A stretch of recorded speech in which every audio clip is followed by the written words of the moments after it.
9:30 start next time. All right, we going live? Yes, we are live. We are live. Are all our partners on? Yes, can we get a good morning from everybody? Maybe type in you're here. We're using Zoom. We used to use GoToWebinar, so it's a little bit different for us. Now we have an official account. Good morning. Yes, all right. Yes. Good morning, everyone, and welcome to the Global Trade Partner update. We are wrapping up our 2021 fiscal year, and so we want to share a little bit with you this morning about what we've been doing this summer as we wrap up this fiscal year, and then talk a little bit about what we're going to be doing going forward with 2022. I am Tracy Vaughn. I am the Senior VP of Global Trade Development here at Visit Lauderdale, and I am joined by my team today, Caitlin Etchfirst. Hi, Caitlin. And Anna Levin, who actually works on our film permits. So we cover film permits as well. And we do have a new member of our team, Paul Mason. Hey, Paul, great to see you. He's next door. Paul started just over 2 weeks ago. He is going to be our senior manager of our global trade development on the international side. We're thrilled to have Paul here with us. He comes to us from Wyndham, where he worked for over 18 years, well known within the international realm of our marketing efforts. And so we're excited to have Paul. You're all going to be starting to see Paul out and about because we want to get him around to see our attractions and our whole county, our accommodations, of course, and so forth. So welcome, Paul. Glad you're here. So going forward, Caitlin's running this slide presentation. We have our nice welcome to everyone, and so glad you're all joining us. We are looking forward to moving into fiscal year 2022. And so before we kind of get started on what our programming is, I do want to introduce Candace Hartzell. Everybody knows Candace is our data analyst. She looks at all our numbers, and we've had some good numbers, I'd say, from this summer, and she's going to share some of that with you now. So Candace, I'm turning it over to you. All righty. Thank you, Tracy. Thank you, team, Global Leisure team. Good morning. Let's kick off with a slide that you have likely seen before if you've joined us in the past for these quarterly briefings. These are the latest hotel metrics for Visit Lauderdale. Here we're looking at 8 months of data, so January 1st through August 31st. Year-to-date occupancy is 72%.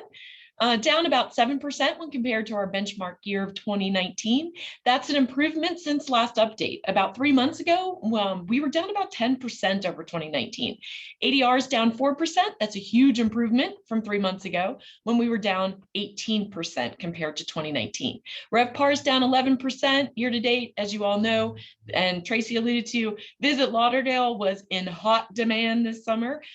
Currently, our year-to-date rooms sold has surpassed 2019 by nearly 1.5%. Supply is up 9%, and hotel revenue is down 3%. So let's take a quick look at that graph on the bottom half of the screen. It's showing percent change when comparing 2021 to 2019 by month. Each line represents a hotel metric. The dotted line there in the middle is kind of a break even of sorts. So all points above that dotted line mean we exceeded 2019 performance for that metric. Again, last time we met, we were finishing up May. It was the first time all 6 metrics exceeded 2019. So June and July continued a similar pattern, with all 6 metrics exceeding, with the exception of occupancy in July. That was kind of pretty much break even. From July to August, most of the percentage changes dropped a bit, with the exception of supply. But remember, this is percent change. So ADR and hotel revenue were still up 23.5% over 2019. RevPAR was up 9% over 2019. So don't get too hung up on that downward nature of those lines between July and August. We had a record-breaking summer, and we typically see a slowdown in August. But let's talk about that slowdown real quick.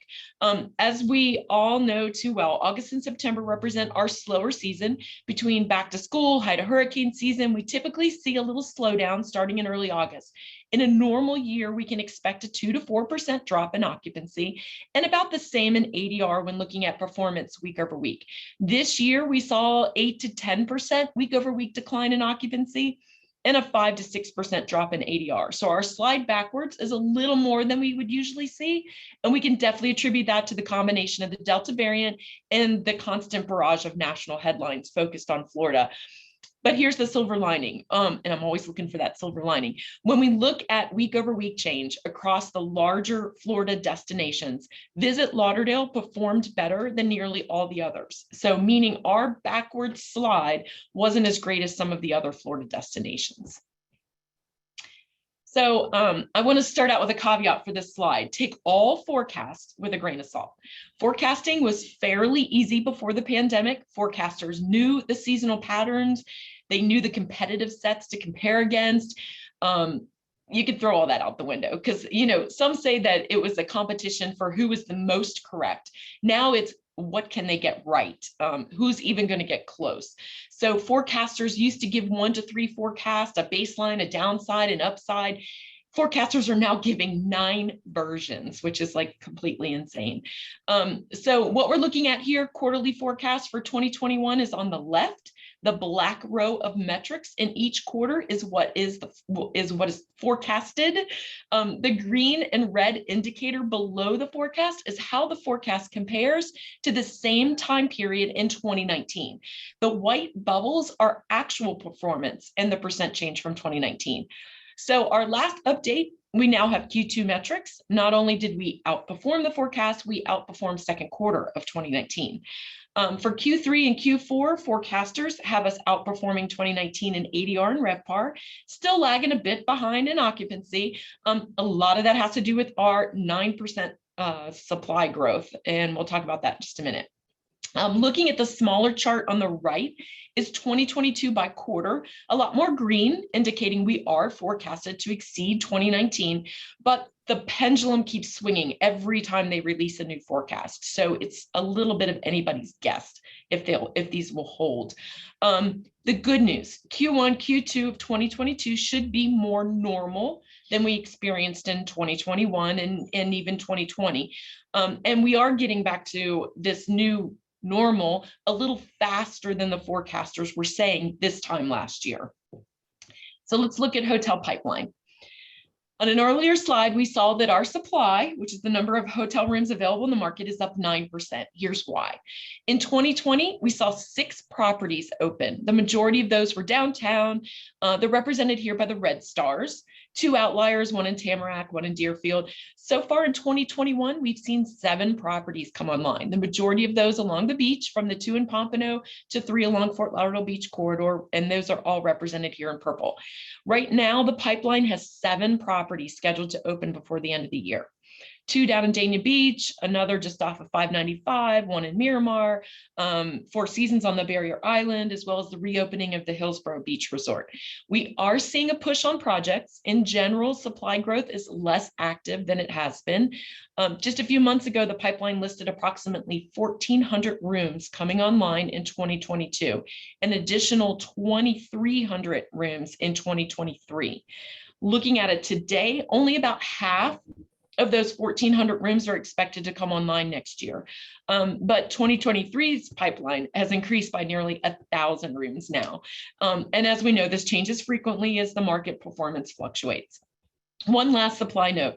STR, the industry expert for hotel metrics, took a look at the next 5 years, and they released a top 10 US hotel supply growth market list. That's a mouthful. STR considered many factors, not just the number of construction projects. They looked at population growth, employment, multifamily construction, new retail. 3 Florida destinations made this national top 10 list. Number 1 was Daytona. Number 8 was Miami. Number 9 was Visit Lauderdale, and that's nationwide. So this speaks volumes to investors' confidence in our destination. So as we've mentioned on previous updates, the dining app OpenTable is tracking diner data. By tracking seated diners, it's a good indication of getting back to normal. And we are seeing that this dining recovery trend, it does trend closely to our hotel metrics. On this slide, you're looking at year-over-year comparison of seated diners by month. And again, we're comparing 2021 to 2019. In the center of the graph is the horizontal line at 100. We hit a peak there in June and have flatlined in July and August. We are still performing at 140% of the volume we were for the same time in 2019. And you'll notice the other destinations kind of drop off between July and August. Remember that comment a few slides back. Our pause, our slowdown is a little slower in a good way than these other Florida destinations. So moving over to the airport, for the month of July, passenger traffic was the highest monthly volume we've seen since February 2020. Air passenger volume for the year, so January through July, is down 28% as compared to the same time in 2019. We do expect August numbers any day now, and we're anxious to get a look at those. For September, FLL has an average of 233 daily departures to 72 cities with nonstop service to all top 50 domestic markets. Now that 233, it's only 5 off of 2019 scheduled departures. Looking ahead, we are anticipating October departures to be down about 5% over 2019. And right now, November and December, somewhere around 9% lower than 2019. On the international side, 54 daily international departures to 37 destinations in 19 countries.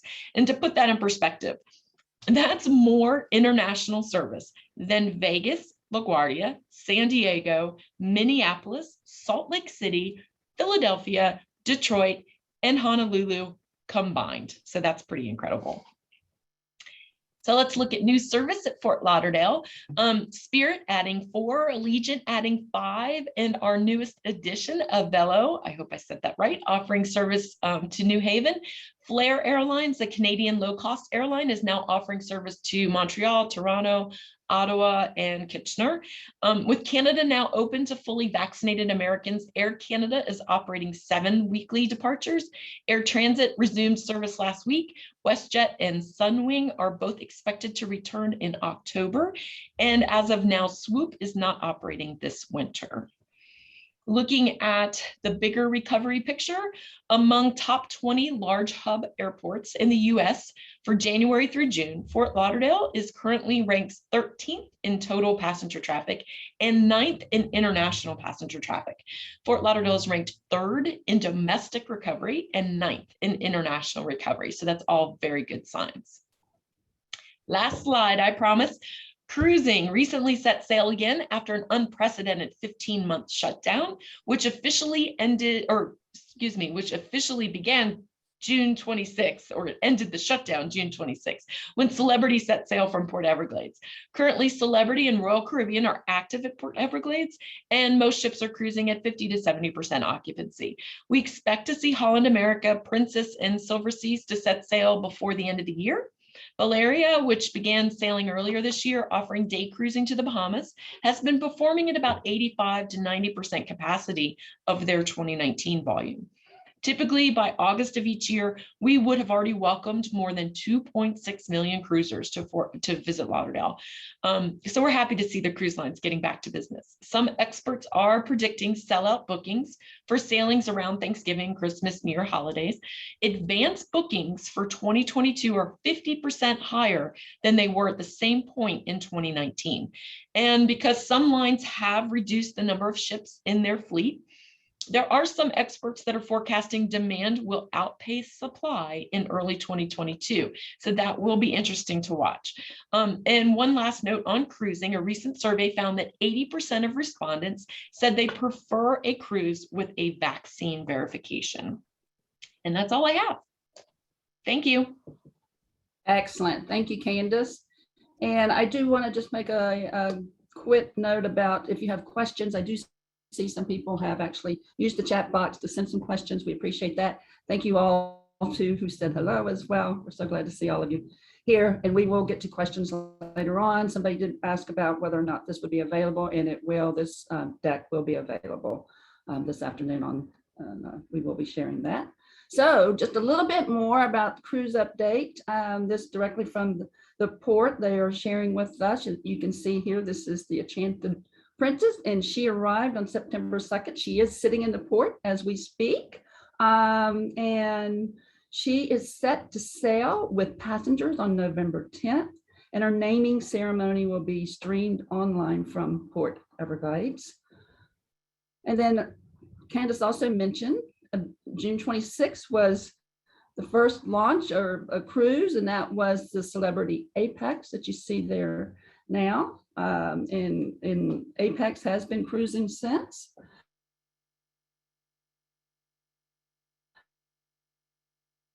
Will be on October 28th.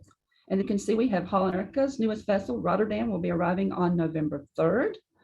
That naming ceremony will take place in April of 2022. And that's actually from the Netherlands. And Odyssey of the Seas, the bottom one there, started sailing in July, and that naming will happen on November 13th in Port Everglades. We're so excited to see all these cruise ships. And coming up, we have Viking Cruises in the Ritz-Carlton. The Viking Star will arrive September 20th of next week, followed by the Viking Orion on September 27th. And both ships will start sailing with passengers in late October, November timeframe. And looking ahead, the Ritz-Carlton Weimar will sail from Port Everglades in February of 2023. And just for a reminder, be sure and follow our port, all their social media, and you can see their tags here. So big thank you to the airport and the port for sharing this information with us. We love sharing that with you as well. Lots of positive information out there. And as I stated earlier, we do want to kind of give you a quick update on what we've been doing this past summer. We have been busy, not only virtually, but we've been fortunate to have some opportunities to be face-to-face with our clients again. And just a reminder, our main focus is working with our travel trade, including travel advisors, tour operators, inbound operators, and so forth. We continue to do that. We've been doing that using every means we have possible. Of course, a lot of stuff has been virtual, but we have been very fortunate too that we've had some of this programming have actually happened right here in Broward County. And so we've had opportunities not only get face-to-face with them, but also to actually show off our hometown. So I'm going to turn this over right now and let Caitlin give you a quick update because she is our domestic and that's where our main focus has been lately. So she's been very busy this summer. So Caitlin, turning it over to you. Thank you. Well, hopefully most of you all have seen some of our updates. I know Rita in our office sends the industry updates, and we have our Leisure Lauderdale social media where we tend to put pictures on there about what we're up to and updates there. But in case you didn't see the message, we had some very successful events here in Destination. Global Travel Marketplace, GTM, is always one of our kind of my favorite, actually, I shouldn't say that, but one of the industry favorites here in the Destination. We have our flagship, usually at the Diplomat. This year it was hosted at the Harbor Beach Marriott, and it was excellent to be in person. We did 12 30-minute presentations, and we changed it up a little bit. We did presentations based on what the individual team wanted to learn about. So we focused on luxury, we focused on pre and post cruising, what's new. So there was a lot of learning there, a lot of updates, and then we had 66-minute appointments. So very busy, and then we had some FAMs going on. So we were able to get out and about and visit many of our partners, the restaurants, attractions everywhere. We've been getting rave reviews on all of our recent FAMs. So thank you all for participating with those because we cannot do it without you. And then we had Cruise 360. It was great to have them back as well. Also change of venue, normally at the convention center. And I believe our groups team has said that they will be coming back in 2022 at the convention center. So yay for that. But this year they were at the Diplomat, and we had a very successful in-person trade show with many partners alongside of us. It was great to have a really strong Visit Lauderdale presence there. So thank you all for joining us. And then of course, we are busy with Virtuoso, which we're still partners with, Signature, ASTA Global Convention. I did travel up north to Chicago. I was very grateful to have my first business trip in Chicago in the summer. I usually can only travel there in the winter months. So it was a nice change of pace, and it was beautiful to be up there and have a trade show and some appointments up there as well. And that was it for me this summer. I know that Tracy, you had your first business trip too, right? I did, and got the opportunity to travel to Los Angeles for U.S. Travels ESTO, their educational seminar for travel organizations. So it was strictly a conference on education. It was so great to be back amongst my peers, the people that do exactly what we do. It's a DMO focused type of seminars. So it was a really good feeling. They did an amazing job with their protocols and safety and so forth. So excellent opportunity, and just really happy to be back again with the people that do what we do and have conversations about what we've been doing over the past 18 months, and a lot to learn from that. So, and going forward, we are in September. And so, as I mentioned earlier, wrapping up fiscal year 21, these will be our last programs that we are doing for 21. And IPW, US Travels IPW, is in fact happening. It's happening next week in Las Vegas. It'll be Paul's first trip with Visit Lauderdale. Happy to report that we are taking one partner with us, and we have 81 appointments. 82, actually. We just added one today. Oh, Tracy, you got stuck. Oh. So she's stuck for everybody else. We have 82 appointments. We're very excited. And then we also have this week, I'm participating with Travel Agent Connect. It's our first time we're doing this program. It's a family road show. So we have appointments and a virtual trade show. And I have some upcoming opportunities with the same company. So this is kind of a test one that I'm doing this week. And then we have some opportunities in fiscal year 22 that we'll tell you about later on. Oh, I think we lost Tracy, but we'll tell you about those when we email you out today, and also put on our website our fiscal year plans. So while Tracy comes back on, we're going to come back when she comes back on to these marketing campaigns, because this is her stuff. But Anna, can you maybe talk to us a little bit about the film updates? Sure. Good morning, everyone. So film continues to be busy through the summer. There's no slowing down. Well, a little bit of a slowdown from the winter and spring, but still 200 total permits, and there's a breakdown by jurisdiction. Of course, Broward County coming in first. That includes Broward County parks, courthouse, and airport, things like that. And then, of course, Fort Lauderdale remains busy, 42 permits, Davie, Hollywood, Miramar. And then there's other that include a mix of everything, like Pompano, Coral Springs does a lot, Dania Beach, and I think that's about it. And Southwest Ranches does a few as well. So some of the most recent film projects in the summer were some TV commercials. Carl's Jr. did a big TV commercial. We had a lot of different documentaries and docuseries going on. We had our own Visit Lauderdale Places to Stay and Dine shoot, a PSA for Holy Cross. I Am Jazz is still filming throughout town. They do a lot of Coral Springs, which is where Jazz lives, and also Fort Lauderdale. They have a pretty healthy room block at the Courtyard Fort Lauderdale downtown, as you can see, totaling over 1,000 room nights. So film does equal business and room nights for our destination. Love and Hip Hop TV series in Hollywood. We did various car commercials, including Tesla, Hyundai, and a few other sports cars. A Rooms to Go commercial with our local Rooms to Go here on US 1. And of course, 90 Day Fiance continues to film. And that's like the #1 reality show on TLC right now. And in the summer, we have a ton of fall and holiday photo shoots happening in our parks, along with the regular photography shoots for birthdays, maternity, family. Our parks are wide open now and not, COVID testing sites anymore. We have music videos and other projects around town. We did meet with we're in talks with a production company that wants to film here in the fall. for a new sitcom. And it's kind of like a spinoff of Golden Girls, but it's going to be 4 gentlemen living in Wilton Manors. And they are going to have, or they already have, a room block with the Riverside Hotel. So more information to come on that fun project. Thank you, everyone. Thank you, Anna. Can you guys hear me now? See me? Okay. Sorry about that. My internet went out.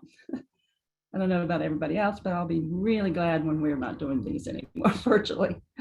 But I just want to make one quick note too about the IPW, that U.S. Travel did what's called a national interest exception to get additional buyers here. They worked with the State Department. And so over the last few weeks, they've been able to confirm upwards of 300 plus buyers to get them here. So again, and moving forward, next slide, our marketing campaigns, we work closely with our marketing team here to work on campaigns that are targeting travel trade or working with travel trade that are targeting their consumers directly.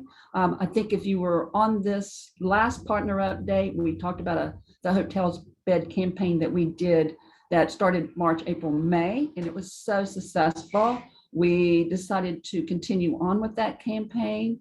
And so we did June, July, and August, and we just got some data from that yesterday. If you can move forward to the next slide real quick, Caitlin, I think we have that information here. So you can see we were up over 32% if you compare this year's numbers, 2021 to 2019, and that's obviously what we're all doing comparisons to. So this has been such a great campaign for us to work with hotel beds. And we are looking, of course, to continue to do.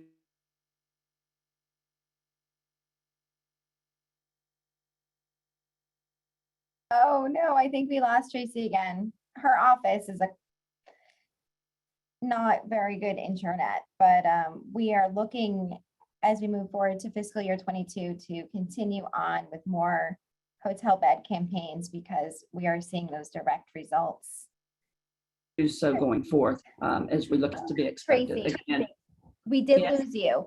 So I just Pardon mentioned me? we lost you for a whole chunk, but I just mentioned that we are looking forward to continue working with hotel beds. Yes, okay. I lost my internet connection again. Can you hear me now? Yes. Okay. I apologize, folks. It's frustrating for me. I think a weak internet connection. I guess we're all online and it's creating issues, and it has to be mine apparently. All right, next slide then. We'll probably need to move along a little bit Yeah, quicker. we did the film.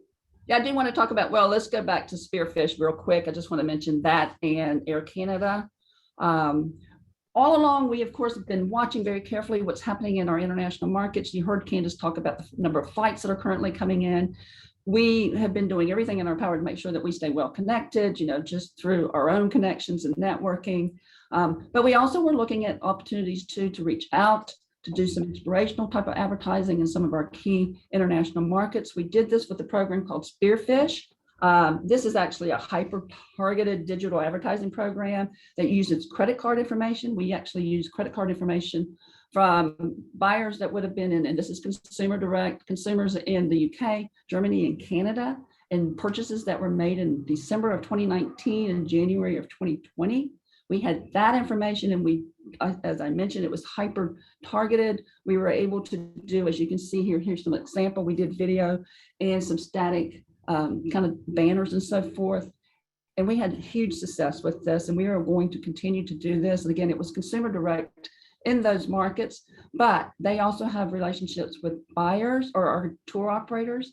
And going forward in 2022, as we see things open up and we know these travelers, they are anxious and keen to travel, we will be doing this same type of campaign, but we would be directing them to some of our operators, and they'll love that. So we'll start to be able to see people actually purchasing packages to Greater Fort Lauderdale. And Air Canada Vacations, we are working with Brand USA on this campaign. We wanted to do it when they were ready. It is actually launching next week. They've been holding off until they felt the timing was right. Air Canada, the airline, has actually just done a program that was US is open. They wanted to wait until that was done. And so we have bought into this. It actually will be on their hub. We'll have a landing page, will be featured for a week and over a 4-week period with several other destinations as well. And as you heard, we're seeing more flights coming in from Canada. So we're excited about relaunching and doing some inspiration types of campaigns in our key international markets. Tracy, before we move on, did you have any updates with the film? We're good with that, Anna, Tracy? Yeah, and so Anna mentioned film and she's sharing with you, and she's just been doing an amazing job. I do want to do a big shout out to her. She took us on and she has owned it. It's never a dull day in the film world. And you can see some of the interesting things that are happening here. So big kudos to her for taking that on, learning it. It's lots of moving parts, but this is actually going to be moving over into small business. They are actually looking now for a film commissioner. There are going to be 2 positions tied to it. So we are going to be working closely with them to transfer this over. It will be leaving the CVB. And we suspect by the end of this year. The idea is to get it over by new fiscal, but we'll see how that works out. And then Tracy, do you want to do a poll, since we forgot to do it earlier, but I think this is a good time. Yes. So, the key thing about us moving forward with 22 is we want to know what you're doing. And so we need to hear from you. So please, please, please, take our poll. There will be a survey at the end as well that we'll be sending out to you. So we do want to hear from you. We want to make sure we're on track with what you want to do. So, Caitlin? All right. Yeah, I think I'm watching it here. We're getting only about 30%. All right, let's get a little bit more. Give you a couple seconds to vote here and give us some input so we can help better partner with you. All right, we're getting good there. Let's see, just for like 5 more seconds and then we'll close it out. But it says, is your company or organization allowing you to travel for business yet? Yes or no? And do you have a budget for travel and or shows for Q4 2021? Since we're just kind of giving an update here. All right, and so we are going to end the poll here and share some results. I'm not sure if you can all see that there, but good. Okay. Well, this looks good. I see that, yes, 86% of you are indicating that you're being allowed to travel for business. And then budgets, not as much. So maybe you can go, but you don't necessarily have the dollars to get there. But maybe something local. We'll see. Well, we do Yeah. have that. All right. So, all right, I'm going to get this Great. out of the way. Thank you for participating in that. So, And fiscal yes, moving on to what we have planned for fiscal year 22, just to give you some ideas of what's coming up right away, October through December, first quarter of 2020 or our 2022 fiscal year. We do have quite a few programs actually that we're offering, a couple that will be international efforts. And I'll just share that with you that we are doing the Brand USA Brand Week that is happening in London. It's the last week in October. Paul and I will be attending that. It'll be a great opportunity for us to, again, get face-to-face with our European buyers. It's not just the UK. It is actually European buyers. And Brand USA has indicated this is a definite go. I know that their CMO was just over there in the last couple of weeks, finalizing some details. And so we're excited to be part of that. And then, of course, Canada, our #1 international market, planning for an opportunity for Paul and I to get in front of our buyers there, take some assessment of what's happening up there. This particular one, I think we'll head up ourselves and do some research and have some one-on-ones up there. We've got new airline flair coming in, so we've got lots of opportunities to explore there. So that's going to be happening on the international front during this first quarter of 2022. And Caitlin, again, very busy. Yeah, so just to touch quickly on some of these upcoming opportunities, based on your poll too, it kind of makes sense. We know that you all want to participate, maybe don't have a travel budget quite yet. So we do have some kind of in-destination opportunities and some virtual opportunities that will be rolling out. So in destination Cruise World, it will be in Miami. We are, fingers crossed, they're going to come back for 2022, back to our destination. But this year we will be having some partner available space in the Miami booth there. We're also going to be doing a big event with Cruise One and Dream Vacations. Oasis Travel Network will be in Las Vegas, so I'll be participating on my own for that one, as well as Signature Travel Network. But We will be bringing some partners for the Northeast Sales Mission. This is going to be up in Maine, in the New England area, in Connecticut, so up as to Northeast New England. So back on those slides that Candace showed, we do have a new flight with Spirit for Manchester, New Hampshire, and one for New Haven, I believe. So and they're both starting this fall. So we're gonna be touching on some of those markets as well, being up there in market, and that will be in October. So we will be sending out that information very soon, limited amount of participation available. But if you're interested, let me know, and stay tuned for more information there. And then another virtual cruise show, similar to the one I'm participating on this week for the family one. So I'd love to see if maybe the people that participate in Cruise World, you'd like to kind of have a package and do something with a virtual cruise show. That will also be in October. So we do have some opportunities coming up for this end of the year. And then I know that we will have more to come, right, Tracy? We'll be sending that out later. Absolutely. So we do have our plan through September of 2022 that we will be sending out kind of a summary of what we're going to be offering. I do want to say that, of course, the key to all of our programming is flexibility. We need to be nimble as we move forward and continue to watch what's happening around the world, and where are our best opportunities. How accessible are we? That's certainly key, is understanding the flights and so forth, looking at what continues, some new opportunities for new flights coming in and so forth. So we will be sending out for everybody that is on our kind of wrap up and information related to programming beyond obviously December as well, and give you some ideas on pricing for participation and so forth. So please, look for that, come to you later today. Just a reminder to all of you, we used to have a VIP card that we were able to send out to advisors when they came in, operators, any travel trade that were coming in. We do not have those anymore, but we drive our folks that are contacting us, and I know Caitlin's been gotten quite a few advisors that are interested in traveling here. Please upload your deals. As you can see here, it would be very helpful to us.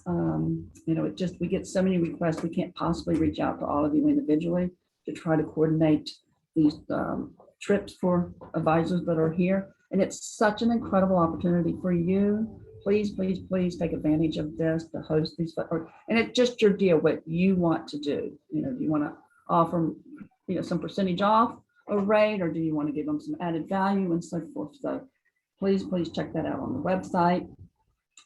And I think, is that wrapping us up? It is. And just remember to also follow us on Facebook, Leisure Lauderdale, and Instagram, Leisure Lauderdale, so you can stay in touch with what our global trade team is doing. And I think we're moving on to questions, and thank you. Yes. So looking here, I don't think everybody was just asking, can we get the deck? Yes, Rita posted that in the chat. We will be updating that later today with this and with the program that we're going to be emailing out. Somebody asking about Cruise World. No, we have not sent out the registration yet for Cruise World. We did have Cruise 360 registration earlier, but that has come and gone. But Cruise World will be coming soon, as well as any other future opportunities. And does anybody else, Deanna's question, let me see here. I'm trying to go through the chat here. Anybody else? You do know how to reach all of us. If you do have any follow-up questions, we'll be around. Rita, I don't see Dan. Will you send out a list of upcoming FAMs? Yes, we don't actually have any ones scheduled for right now. We were pretty busy this spring and summer. And to be honest, it was really hard to get a lot of partner participation because you all were so busy, which was amazing. And now I know we're going into a little bit slower times, but with scheduling and stuff like that, we're going to be pausing just a little bit. So we don't have anything on the books yet. We're looking to maybe do something with some local, the Tri-County again, doing some local events. So more to come on that. Right, Tracy, anything? I think, we traditionally try to do something with JetBlue Vacations, And of course, we have signature and virtuoso. There'll be some opportunities that will be available going forward. So. Perfect. Oh, a question for Candace. will 2022 be compared to 2019 or 2021? Currently, it's still being compared to 2019 because that is our benchmark year that we're trying to get back to. While we've had an unbelievable summer, the forecasts are a little shaky if that's going to continue or if that was just a little bit of a pent-up demand that we had because of the pandemic. So for now, 2022, the beginning of 2022 is being compared to 2019, which is where we want to be, because the beginning of 2021 was still a little below where we want it to be. So for the time being, yes, it is being compared to 2019. Perfect. Thanks so much. We love having you on, Candace. Thanks. I think that's it. Tracy, any ending words? Yeah. Any other questions from anyone? We looking forward to working with everyone coming into 2022, of course. And yeah, just keep us updated with what's happening in your world too. We will be sending out a survey. I mentioned that earlier. Please, it's some additional questions there about markets that you're interested in. So we do want to kind of drill down a little bit, cities and regions and so forth, because we do have missions scheduled and you can help us figure out where we should be going. Of course, we do tie that in with where we have accessibility and so forth. So Tracy, just a quick pause on that. I'm not sure if the survey is going to come out right now as you log off or via email, because this is a brand new Zoom government program that we're using. So just if you log out right this second and then you have a survey, if you could please take an extra minute to fill that out for us, we'd be very grateful. Thank you so much. thank you all very much. We appreciate it. And we'll have our next quarterly sometime before the end of the year. Thank you. Okay.